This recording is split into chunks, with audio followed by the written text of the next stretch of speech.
Ago, as competing territorial claims over ago, as competing territorial claims over newly exposed mineral deposits beneath the retreating Larsen ice shelf, has escalated into armed conflict. Chinese naval vessels engaged Australian military aircraft over the Ross Sea. Casualties are confirmed. The frozen continent, governed for decades under the Antarctic Treaty system, is now a battlefield. Multiple nations have deployed military assets to the region. Communication with research stations across the continent is sporadic. We are receiving fragmented intelligence, satellite imagery, and distress signals from scientific personnel caught in the crossfire. James, the human cost is already mounting in ways that defy comprehension. There are over 4,000 scientists, support staff, and military personnel scattered across Antarctica and research stations that were never designed to withstand warfare. These facilities were built for climate research, geological surveys, and international cooperation. Now they're sheltering people who can hear explosions echoing across the ice. A message intercepted from McMurdo Station describes personnel huddling in below-ground storage areas as aircraft pass overhead. Families in Australia, New Zealand, Chile, and Argentina are desperately trying to reach loved ones stationed in the Antarctic. Phone lines are jammed. Satellite connections are failing. The fear is not just about the fighting. It's about the isolation, the cold, and the realization that rescue may not be coming. Naval deployments began escalating 3 weeks ago when China announced the establishment of what it called a resource protection zone, encompassing portions of the Ross ice shelf and adjacent territorial waters. The claim directly contradicted Australian and New Zealand assertions of sovereignty based on historical exploration and geographic proximity. The United States initially positioned 2 destroyers and a guided missile cruiser in the region, officially described as freedom of navigation exercises. Russia deployed icebreakers and a submarine to the Weddell Sea. Argentina moved military aircraft to Ushuaia and reinforced its bases on the Antarctic Peninsula. The British government activated HMS Protector and dispatched additional vessels south. Every major power with Antarctic interests has now committed hardware and personnel to the region. The spark came when Chinese forces attempted to establish a fortified research outpost on Roosevelt Island. Australian aircraft conducted reconnaissance. Warning shots were fired. Then live ammunition. In Hobart, Tasmania, the Maritime Operations Center has been overwhelmed with incoming distress calls. Families of Australian Antarctic Division personnel are gathering outside government buildings, demanding answers, demanding action, demanding evacuation. But evacuation from Antarctica is not simple. The distances are staggering, the weather is brutal, and now the airspace is contested. A mother I spoke with earlier, her daughter is a glaciologist stationed at Davis Station, described receiving a brief satellite message hours ago. It said only, "Explosions nearby, lockdown, don't know what's happening." Then silence.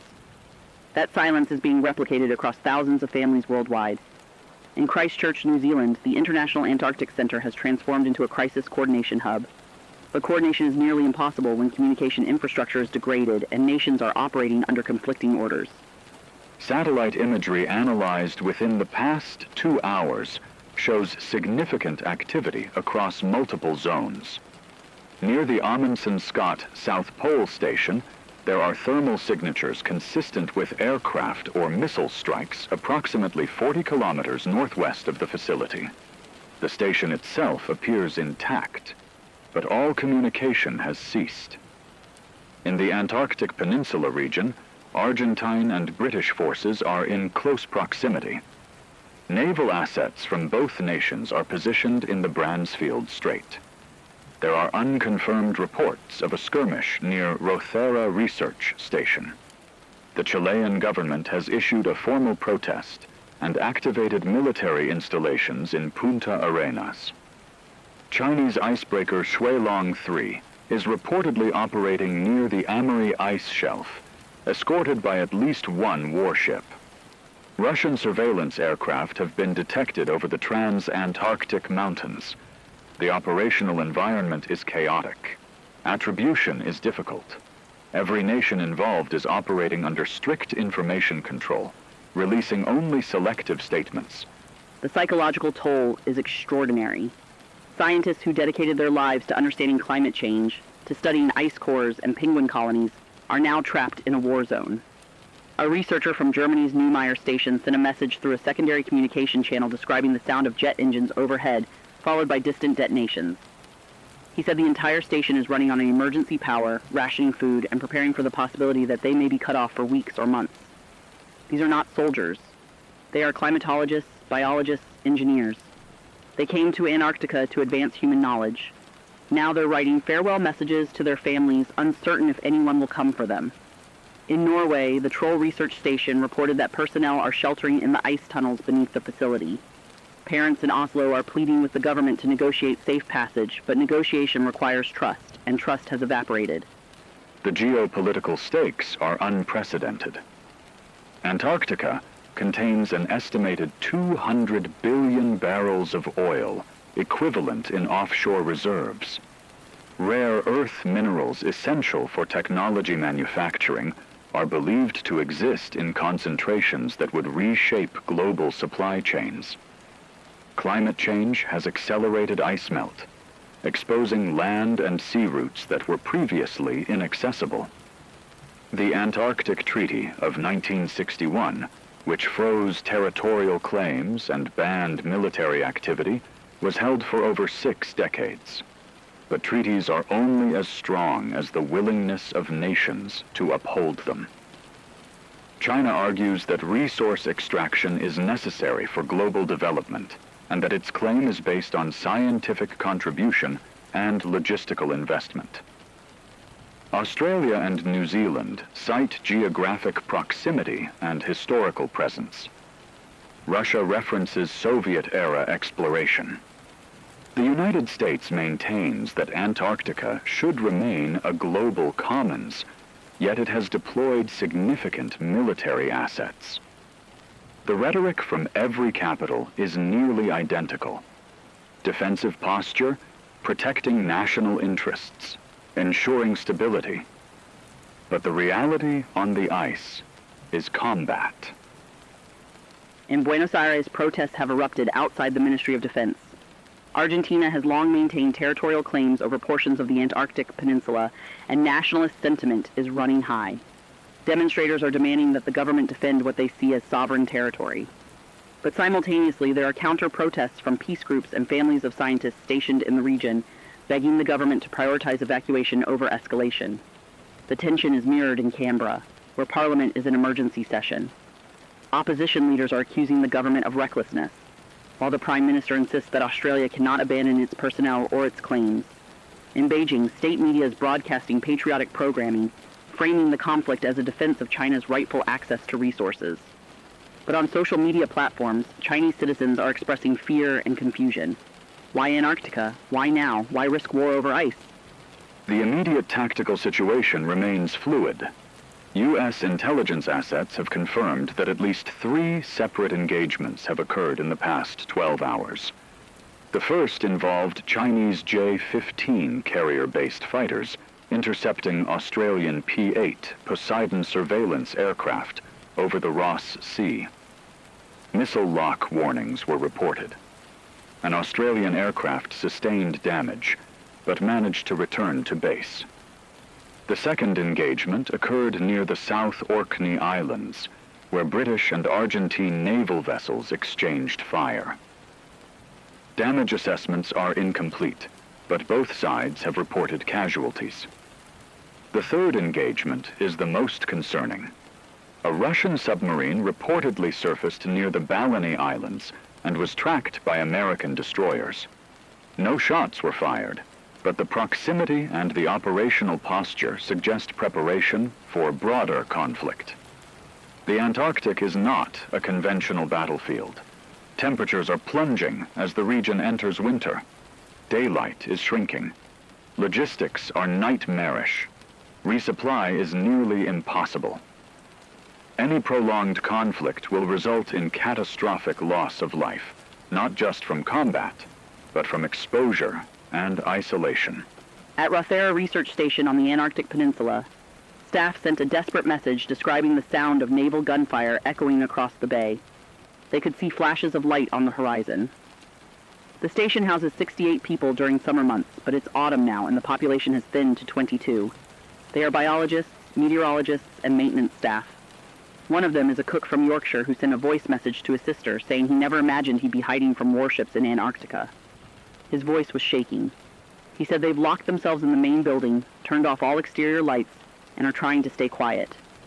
They don't know if they're considered neutral, if they'll be protected, or if their station will be seen as a strategic asset. The fear of the unknown is paralyzing.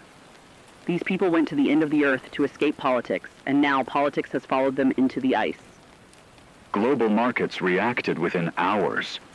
Oil futures spiked by 18% on speculation that Antarctic reserves may become accessible through force rather than diplomacy. Rare earth mineral stocks surged. Defense contractors saw immediate gains.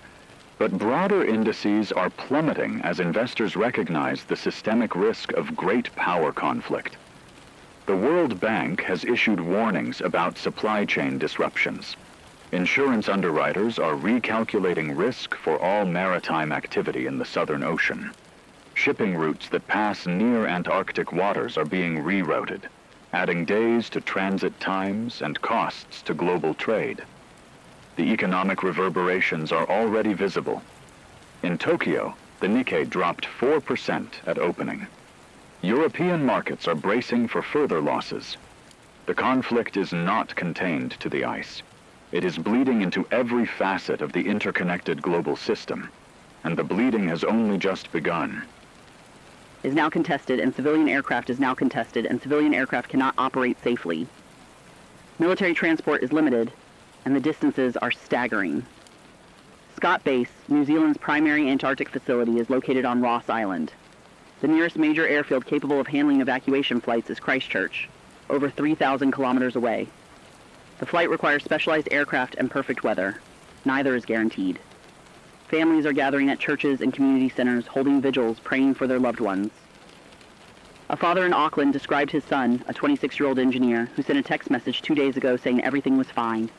Now there's no contact. The man's voice broke when he said he didn't even know if his son was alive. The cruelty of distance, of silence, of helplessness, it's unbearable. The Chinese aircraft carrier Shandong is confirmed to be operating in the Southern Ocean, approximately 800 kilometers north of the Ross ice shelf. This represents the furthest south a carrier battle group has ever deployed. The vessel is accompanied by at least 4 destroyers, 2 frigates, and a supply ship.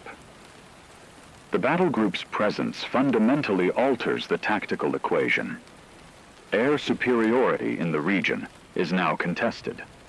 Australian and New Zealand forces are significantly outnumbered in terms of available aircraft and naval assets. The United States has repositioned the USS Ronald Reagan Carrier Strike Group from the Western Pacific, but it will take days to reach operational range.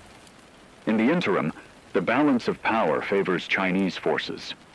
Russia has deployed the nuclear-powered icebreaker Arctica and at least 1 attack submarine to the Weddell Sea, ostensibly to protect its research stations, but the vessel's capabilities far exceed defensive requirements. Every movement, every deployment is being tracked, analyzed, and interpreted as either deterrence or preparation for escalation. The British research station Halley 6, located on the Brunt ice shelf, has gone silent. The facility is home to 16 personnel during winter months, and communication was lost approximately 6 hours ago.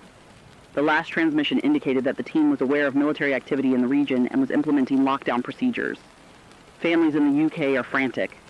The Foreign Office has issued statements promising all efforts are being made to reestablish contact. But those statements ring hollow when the reality is that the ice shelf is over 1,000 kilometers from the nearest military asset capable of rendering assistance. A woman in London, whose husband is the station's lead scientist, described the agony of waiting. She said they have 2 children, ages 7 and 9, who keep asking when Daddy is coming home. She doesn't know what to tell them. How do you explain to children that their father is trapped at the bottom of the world surrounded by ice and war? The Pentagon has confirmed that U.S. forces operating in Antarctica have been placed on high alert. The National Science Foundation, which manages American Antarctic operations, has issued emergency directives to all personnel at McMurdo Station, Amundsen Scott South Pole Station, and Palmer Station. Non-essential staff are being advised to prepare for potential evacuation, but the execution of such an operation is logistically daunting. McMurdo Station is the largest facility in Antarctica, capable of housing over 1,000 people during peak season. The current population is approximately 300. Evacuation would require multiple C-17 or C-130 transport flights under potentially hostile conditions. The airfield at McMurdo is the only major operational runway on the continent, and it is now a strategic target. Satellite imagery shows increased defensive preparations around the facility, including the deployment of surface-to-air missile systems. The transformation of a scientific outpost into a fortified position is complete. In Punta Arenas, Chile, the city has become a staging ground for potential humanitarian and military operations. The port is crowded with naval vessels. The airport is operating under military control. Families of Chilean Antarctic personnel are camping outside the naval headquarters, demanding information. A mother I spoke with through a translator described her daughter, a marine biologist studying krill populations, who was supposed to return home 3 weeks ago. Her rotation was extended due to logistical delays, and now she's stranded at Escudero Station on King George Island. The mother said she can see military helicopters flying overhead constantly, but no one will tell her if her daughter is safe, if she'll be evacuated, or if she's in danger. Not knowing is worse than any confirmed tragedy, because imagination fills the void with horrors that may or may not be real. Reports from the Argentine Navy indicate that the icebreaker AIA Almirante Irizar sustained damage during an engagement near the South Shetland Islands. Details are scarce, but sources suggest the vessel was struck by gunfire from a British warship. Casualty figures have not been released. The ship was reportedly supporting operations at Argentina's Esperanza base when the incident occurred. In response, the Argentine government has issued a formal condemnation, and Zhao Hui recalled its ambassador from London. The British government has countered with accusations that Argentine forces fired first, claiming self-defense. Independent verification is impossible. What is certain is that the engagement represents a direct kinetic exchange between NATO and non-NATO forces over Antarctic territory, a scenario that was considered unthinkable until this moment. The implications for broader alliance structures and international law are staggering. The scientists at Concordia Station, a French-Italian research facility located at one of the most remote points on the Antarctic plateau, are facing a different kind of terror. The station is over 1,000 kilometers from the coast, isolated even by Antarctic standards. Communication is maintained through satellite links, and those links are now intermittent. The last confirmed message from Concordia described crew members preparing to shut down non-essential systems to conserve power and reduce their electronic signature. They fear being targeted, not because of any strategic value, but because in war, mistakes happen. A glaciologist from Lyon, one of 12 people currently at Concordia, sent a personal message to his family saying that if they don't hear from him again, he wants them to know he loves them. He described the silence of the plateau, the endless white, the isolation, and the absurd tragedy of dying in a place dedicated to peace and science. His message ended with a single question. Why? China has published coordinates. China has published coordinates delineating what it calls Zone of National Scientific Priority, encompassing portions of the Ross Sea and adjacent land areas. Australia has responded by activating defense treaties and formally requesting U.S. military assistance. New Zealand has issued a national emergency declaration. Russia has announced that it will defend its Antarctic stations by all necessary means, language that typically precedes military action. The Norwegian government has evacuated its troll station, relocating personnel to Cape Town via a hastily organized airlift that required navigating contested airspace. Diplomatic channels are overwhelmed. The United Nations Security Council has been called into emergency session, but consensus is impossible when the permanent members are the primary antagonists. In Moscow, state television is broadcasting around the clock, framing the conflict as Western aggression against legitimate Russian interests. Interviews with families of Russian Antarctic personnel emphasize patriotism and sacrifice. But on encrypted messaging platforms, Russian citizens are expressing disbelief and anger. Why is the government risking war over Antarctica when there are pressing domestic needs? In Washington, protests have erupted outside the White House. Anti-war demonstrators clash with groups demanding military intervention to protect American personnel. The nation is divided, and the division is raw. A veteran I spoke with from Arlington said he served in 3 wars and never imagined he'd see the day when American forces might engage Chinese and Russian troops simultaneously over a continent most people couldn't find on a map. His voice carried exhaustion, not from age, but from the weight of history repeating. The environmental consequences of this conflict are beginning to manifest. Artillery and missile strikes on ice shelves risk triggering collapse events that could accelerate sea level rise. The Larsen ice shelf, already weakened by climate change, is now subject to kinetic stress from explosions and vibrations. Glaciologists are warning that destabilization could lead to catastrophic calving events. Additionally, fuel spills from damaged vessels are contaminating pristine Antarctic waters. The ecosystem, which supports whales, seals, penguins, and vast colonies of krill, is under assault. Research that took decades to compile is being destroyed. Weather stations are offline. Ice core samples representing hundreds of thousands of years of climate data are abandoned or destroyed. The scientific loss is incalculable, and it will take generations to rebuild what is being obliterated in days. At Palmer Station on Anvers Island, the American research team is preparing for the worst.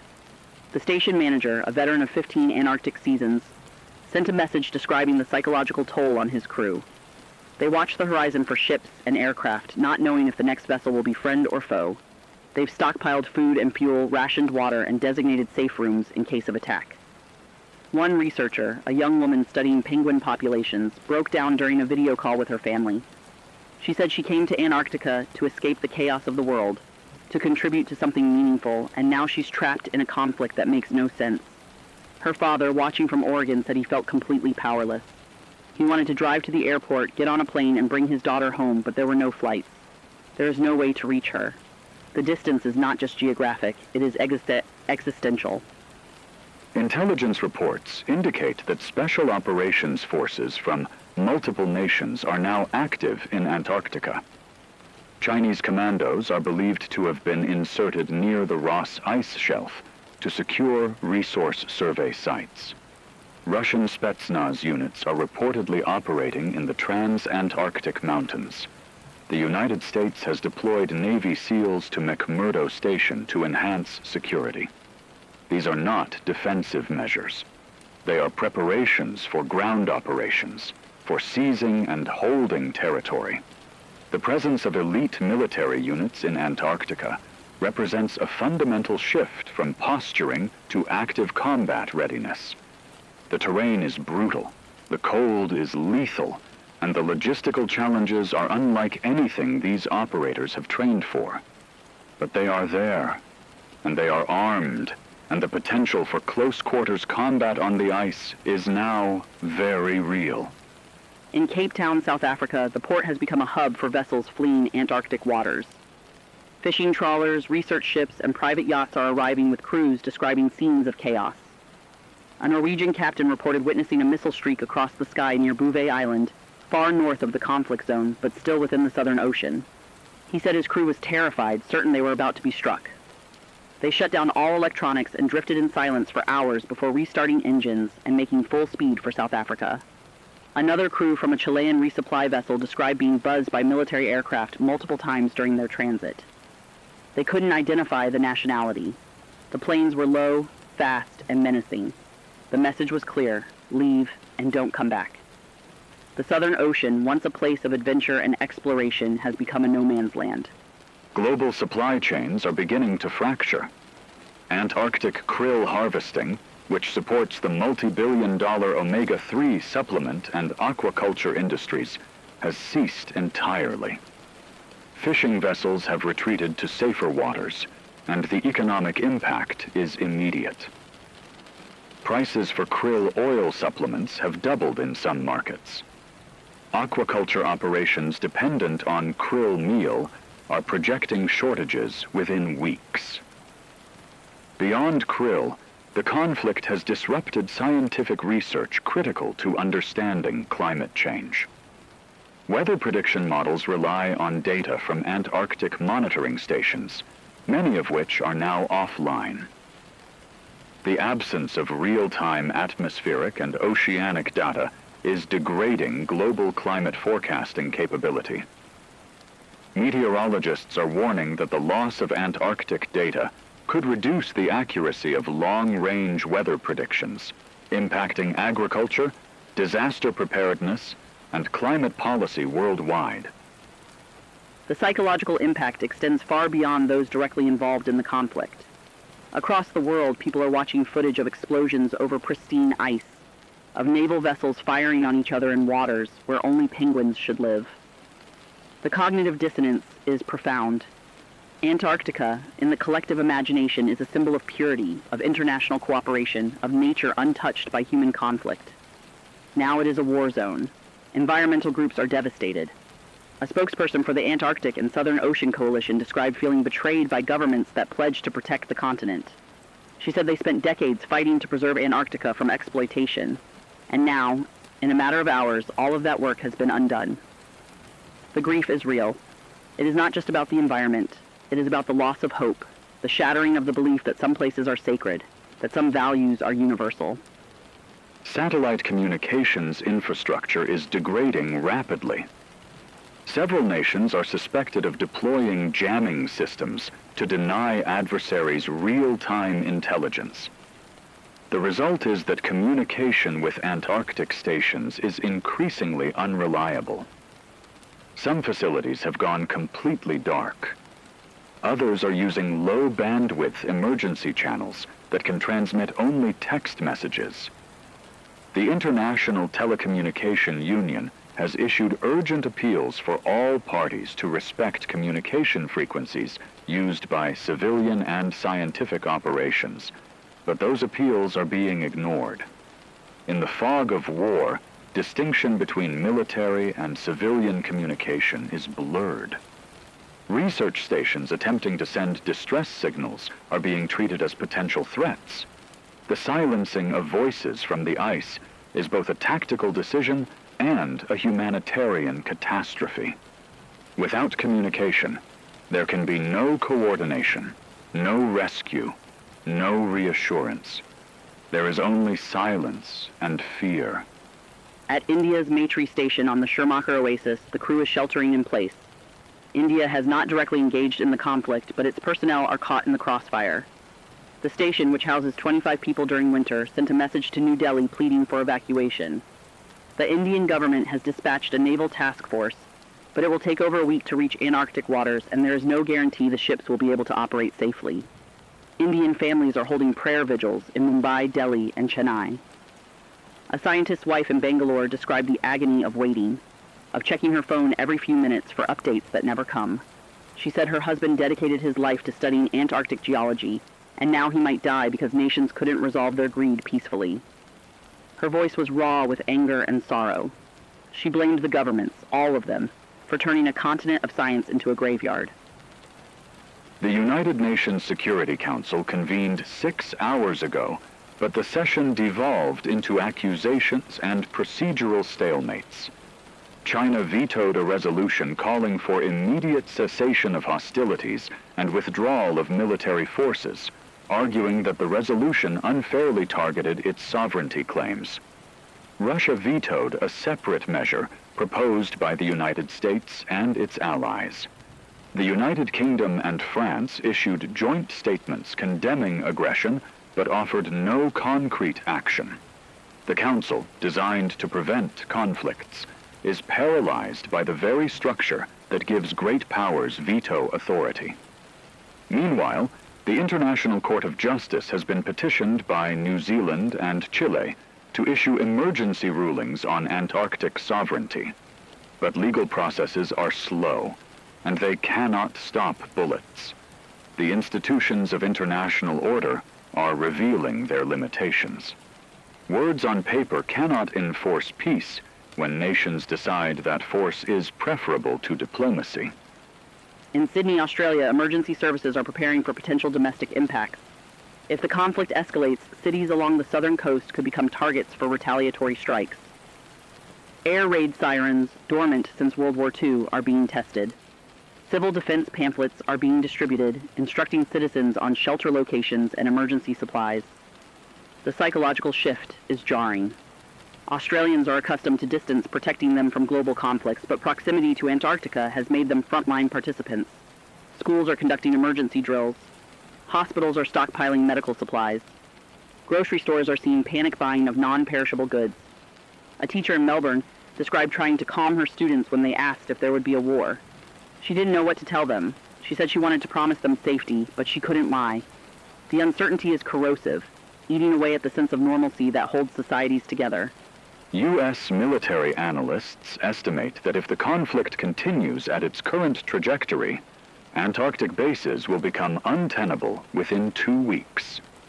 Resupply is impossible under combat conditions. Fuel reserves are finite. Food stocks are limited. The Antarctic winter is descending, bringing months of darkness and temperatures that can drop below -70 degrees Celsius. Survival in those conditions requires functional infrastructure, reliable heating, and continuous supply. Combat operations are degrading all three. The grim calculus is that personnel stranded on the ice face death. Not from gunfire, but from cold and starvation. Evacuation windows are closing. Aircraft capable of polar operations are limited in number and require specific weather conditions. Every day of delay increases the likelihood that rescue becomes impossible. The military objective of controlling territory is on a collision course with the humanitarian imperative to save lives, and the former is winning. A message smuggled out from the Russian Vostok station, located near the South Geomagnetic Pole, describes conditions that border on desperation. The station is one of the most isolated on Earth, reachable only by overland traverse or air. Communication with the outside world is sporadic. The crew consists of 13 scientists and support staff who are rationing food and fuel, uncertain how long they need to make supplies last. One researcher wrote that they can hear aircraft overhead occasionally, but they have no way of knowing whose aircraft they are or what their intentions might be. The crew has discussed attempting an overland evacuation, but the nearest station is over 1,000 kilometers away. The route is across some of the harshest terrain on the planet, and they have no guarantee that the destination would be any safer. They are trapped, and they know it. The message ended with a plea. Remember that we are here, and if you can, tell our families we tried. Economic contagion is spreading. The conflict has triggered a reassessment of global resource security. Nations dependent on rare earth imports from China are frantically seeking alternative suppliers. The European Union has announced emergency sessions to address supply chain vulnerabilities. Japan has activated strategic reserves.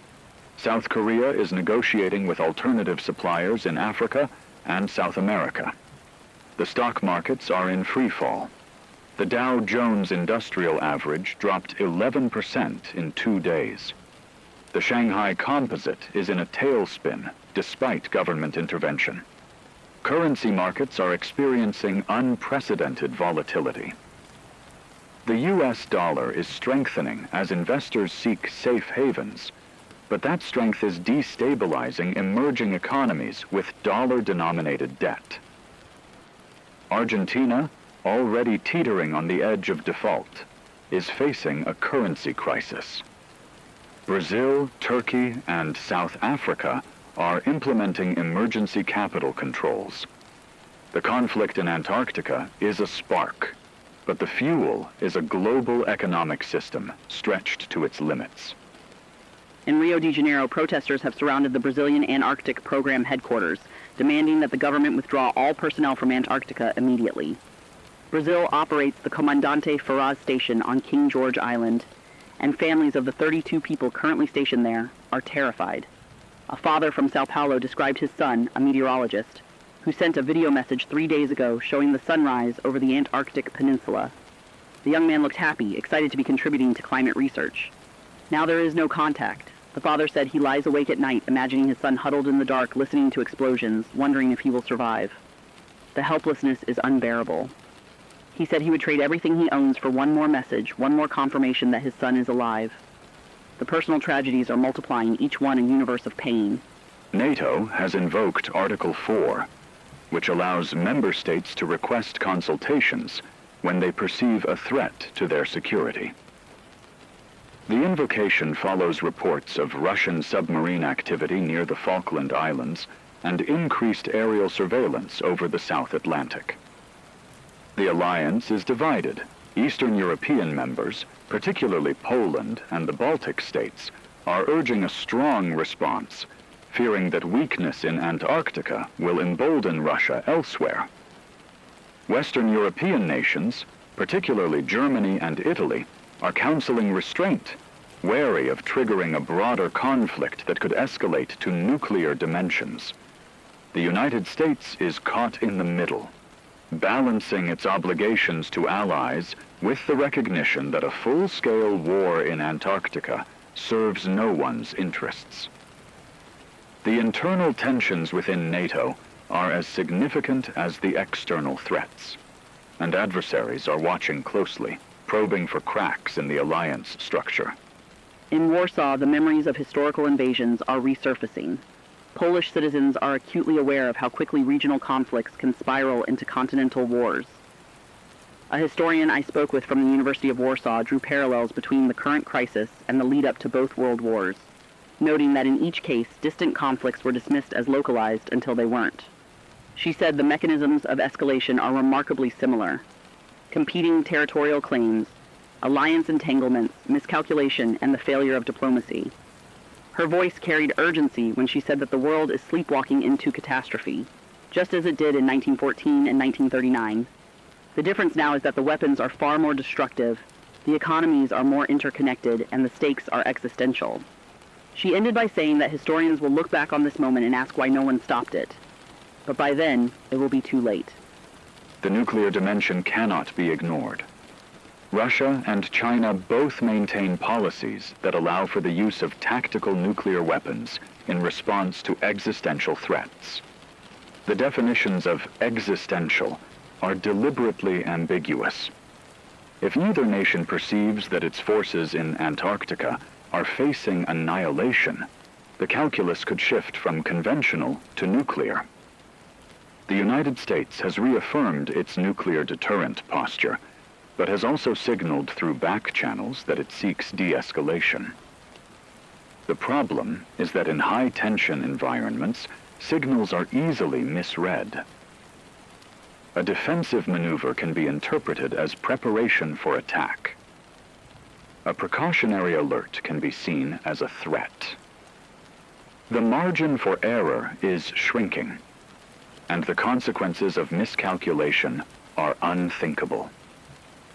Military strategists are running scenarios, but the scenarios all end in variations of the same outcome: catastrophic loss of life and the potential for escalation beyond Antarctica. At the UK's Rothera research station, the remaining personnel have barricaded themselves inside the main building. They pushed equipment against doors, covered windows, and are rotating watch shifts. A carpenter from Leeds sent a voice message to his partner describing the surreal experience of fortifying a research station as if it were a medieval castle. He said he came to Antarctica to build laboratories, not bunkers. His voice was steady, but you could hear the fear underneath. He talked about his crewmates, a mix of scientists, engineers, and support staff, who are trying to keep spirits up by cooking communal meals and sharing stories, but the normalcy is forced. Everyone is listening for sounds from outside. Engines, footsteps, gunfire. The isolation that once felt like adventure now feels like a prison. He ended by saying that if this is the last message he sends, he wants his partner to know that he loves her and he's sorry he won't make it home. Intelligence sources confirm that cyber operations are now a significant component of the conflict.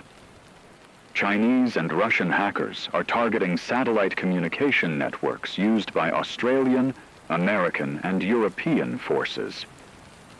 Distributed denial of service attacks have disrupted logistics coordination. There are reports of malware infiltrating systems that control Antarctic base infrastructure, including heating and power generation. In one case, a research station's environmental controls were remotely disabled, causing interior temperatures to plummet before engineers regained control. The weaponization of cyber capabilities in a polar environment is uniquely dangerous.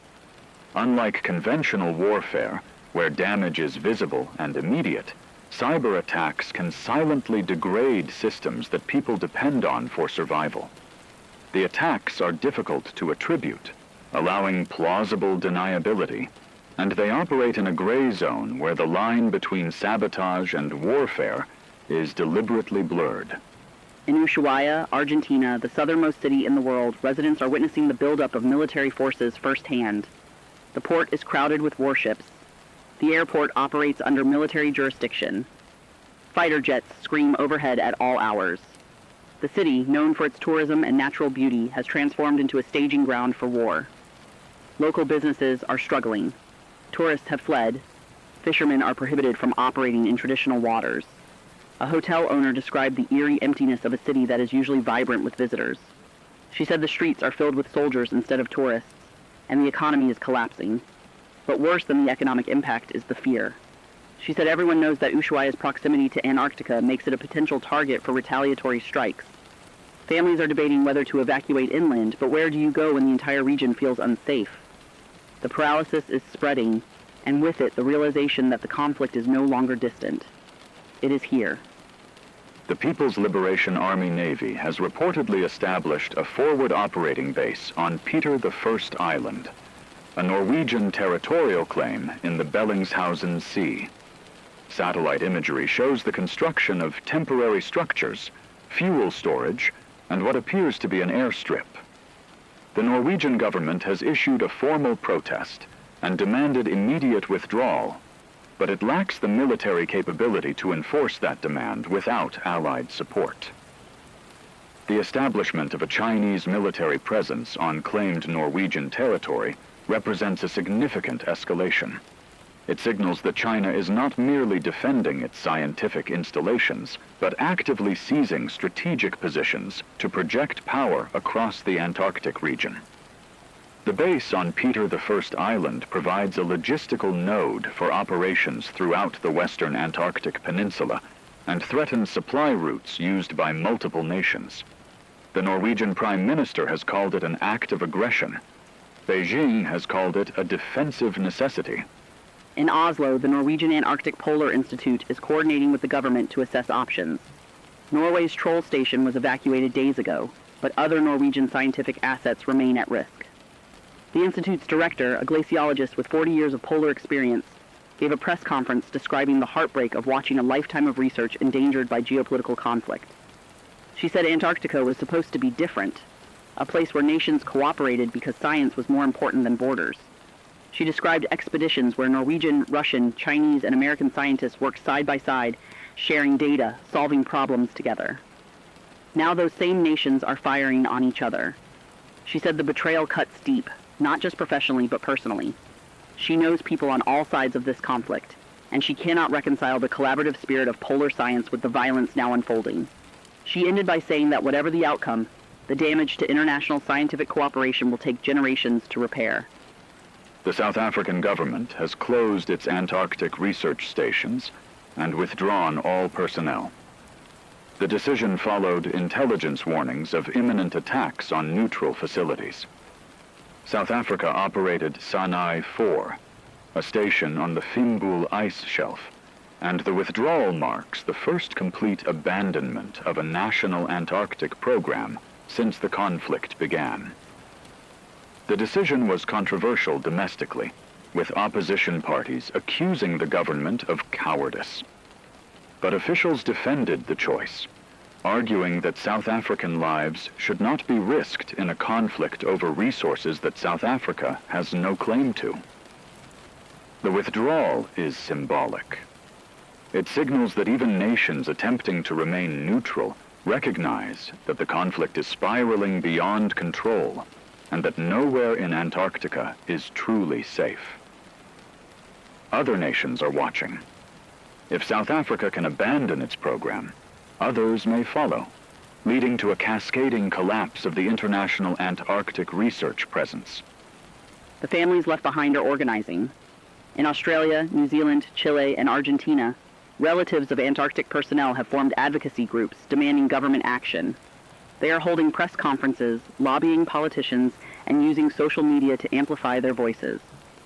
A coalition called Bring Them Home has launched a petition that has garnered over 2 million signatures in 72 hours.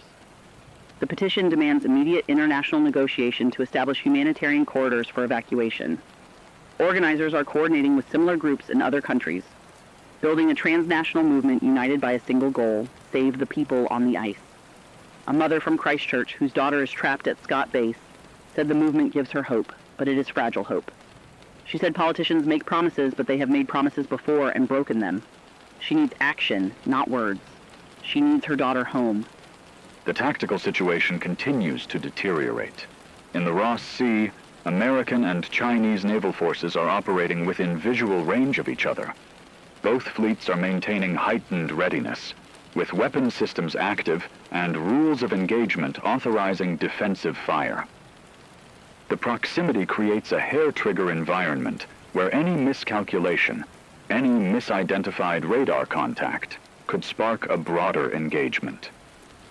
The USS Ronald Reagan Carrier Strike Group has arrived on station, significantly increasing American firepower in the region, but it has also increased the stakes. Chinese commanders are reportedly under orders to prevent American dominance of the Ross Sea, and the presence of a carrier group is interpreted as an attempt to establish exactly that. The naval standoff is a powder keg, and every ship in the area knows it. Sailors on both sides are operating under extreme stress, aware that one mistake could ignite a war that extends far beyond Antarctica. On the ice, the human experience is one of isolation compounded by terror. At Germany's Neumayer Station 3, located on the Ekstrom ice shelf, personnel are running out of options. The station reported that fuel supplies are critically low and resupply is impossible under current conditions. They are facing a choice: ration fuel and risk freezing, or burn fuel to stay warm and run out before winter ends. Either option is a death sentence if rescue does not come soon. A message from the station's doctor described treating frostbite cases among crew members who ventured outside to perform essential maintenance. She said medical supplies are adequate for now, but if the conflict continues, they will run out of critical medications. She described the psychological state of the crew as fragile. People are snapping at each other over minor issues. Sleep is disrupted. Anxiety is pervasive.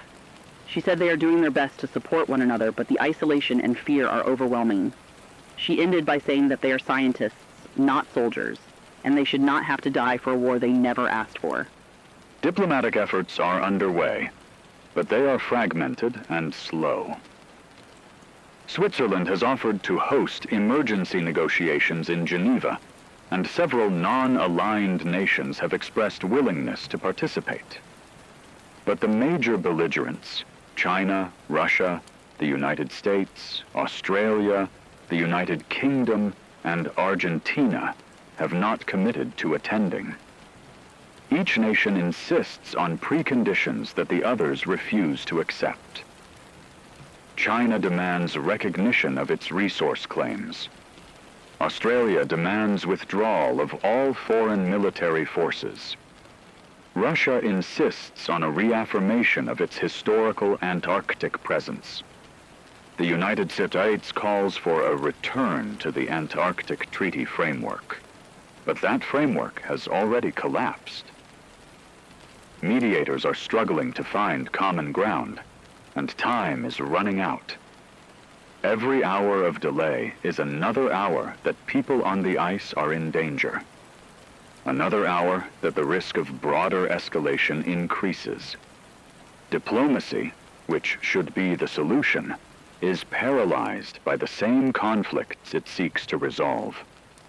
In Geneva, peace activists have gathered outside the Palais des Nations, holding vigils and demanding that world leaders prioritize human life over territorial ambitions. The crowd includes former Antarctic researchers, environmentalists, and ordinary citizens horrified by the conflict. A retired scientist from Belgium, who spent 3 seasons at Princess Elizabeth Station, spoke to the crowd about the beauty of Antarctica, the fragility of its ecosystems, and the tragedy of watching it burn. She said the continent belongs to no one and everyone, and the idea of nations fighting over it is obscene. Her voice carried across the square, and the crowd responded with applause and tears. But inside the Palais, the diplomats are locked in procedural debates, and the vigil outside feels both necessary and futile. The gap between the people's desire for peace and the government's pursuit of power has never felt wider. Reports are emerging of casualties among military personnel. The Argentine Navy has confirmed that 7 sailors were killed and 14 wounded when the ARA Almirante Iritzar was struck during the engagement near the South Shetland Islands. The British Ministry of Defense has acknowledged casualties, but has not released specific numbers, citing operational security. Chinese state media reported that 2 J-15 pilots are missing after their aircraft were engaged over the Ross Sea. The families of these service members are grieving, but their grief is compounded by the ambiguity of the conflict. These are not deaths in defense of the homeland. They are deaths over territorial claims in a place most people will never see. The justification offered by governments, national interest, resource security, strategic necessity, feels hollow to parents burying children, to spouses left alone, to communities mourning loss. The human cost is mounting, and it is only the beginning. This is the cruelty of modern war. It is fought by young people who have little say in the decisions that send them into harm's way, and it is endured by families who can do nothing but wait and hope. In Buenos Aires, the mother of a naval officer killed on the Almirante Iritzar spoke to reporters through tears. She said her son believed he was serving his country, protecting Argentina's rightful claims. But she asked what good are claims if her son is dead? What good is sovereignty over ice and rock when it costs human lives? Her pain is universal. It is felt in London, in Beijing, in Canberra, and in every city where families are waiting for news.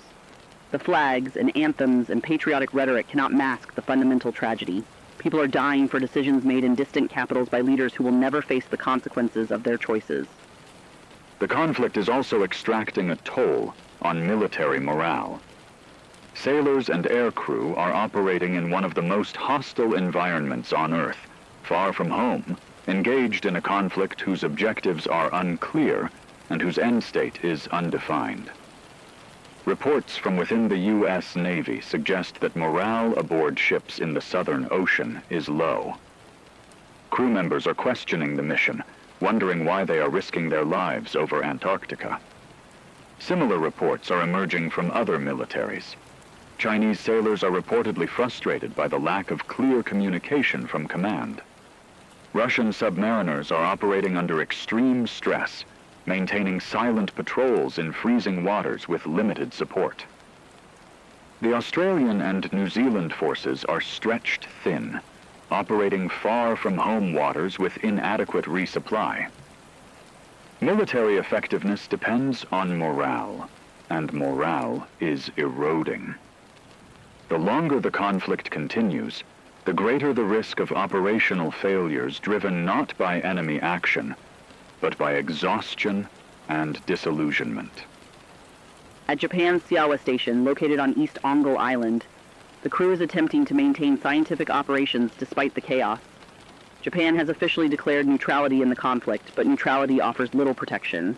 The station reported a near-miss incident when an unidentified aircraft passed overhead at low altitude. The crew took shelter, uncertain if they were being surveilled or targeted. Communication with Tokyo is intermittent, and the government has not provided clear guidance on whether the station should be evacuated. The uncertainty is agonizing. A researcher from Osaka sent a message to his family saying that he feels abandoned, caught between the war and the indifference of a government that does not seem to care. He said he signed up to study aurora and magnetic fields, not to dodge missiles. His frustration is shared by scientists across the continent who feel betrayed by the international community's failure to protect them. The environmental devastation is becoming visible even from space. Satellite imagery shows oil slicks spreading across the Southern Ocean from damaged vessels. The pristine waters, home to whales, seals, and vast colonies of seabirds, are being poisoned. Explosions on ice shelves have created fractures that are propagating unpredictably. Glaciologists warn that the stress could trigger collapse events far larger than the immediate damage. The Thwaites Glacier, already monitored closely due to its potential contribution to sea level rise, is showing signs of increased instability. If the conflict continues, the kinetic impacts combined with existing climate stresses could push the glacier past a tipping point. The consequences would be global. Coastal cities from Miami to Mumbai would face accelerated flooding. The irony is bitter. Nations are fighting over resources in Antarctica while simultaneously destroying the very continent they seek to control, and in doing so, they are endangering the entire planet. The psychological toll on those watching from afar is also significant. Around the world, people are glued to screens, following updates, watching footage, absorbing the horror. Climate activists are devastated. Environmental groups that have fought for decades to protect Antarctica are watching their worst fears realized. A spokesperson for Greenpeace described the feeling as grief, the same grief you feel when someone you love dies. She said Antarctica represented hope, proof that humanity could set aside greed and protect something pure. Now that hope is shattered. She said the organization will continue to fight, but the fight feels different now. It feels like a rearguard action, trying to salvage something from the wreckage rather than preventing the wreckage in the first place. The loss is not just environmental, it is spiritual. It is the loss of a symbol, a belief, a promise that humanity could be better. This is James Carter, and as we continue to report on the crisis unfolding in Antarctica, the situation shows no signs of stabilizing. The conflict has expanded from localized skirmishes to a multi-theater confrontation involving the world's major powers. Naval forces are engaged in standoffs across the Southern Ocean. Research stations are under siege or abandoned. Casualties are mounting. The economic, environmental, and psychological costs are staggering. Diplomatic efforts are stalled. The institutions designed to prevent such conflicts have proven inadequate. And on the ice, thousands of people, scientists, support staff, military personnel, are caught in a war they never wanted, in a place that was supposed to be a sanctuary. The questions we ask now are not about who will win, but whether anyone can survive, and what the world will look like if they do. This is Kate Vincent, and I want to close by returning to the human element, because that is what is being lost in the strategic calculations and geopolitical analysis. Every number, every casualty figure, every abandoned station represents individual human beings with families, dreams, and futures that are being stolen. The father in Auckland waiting for news of his son. The mother in Buenos Aires who will never see her child again. The scientist in Germany ran out of fuel. The sailor on a warship wondering why he is here. These are not abstractions. They are people, and they are suffering, and the world is watching, and we are doing nothing. The tragedy of Antarctica is not just the conflict itself. It is the failure of humanity to prevent it, to prioritize life over resources, cooperation over competition, peace over power. And as long as that failure continues, the suffering will continue, and the ice will bear witness to our shame.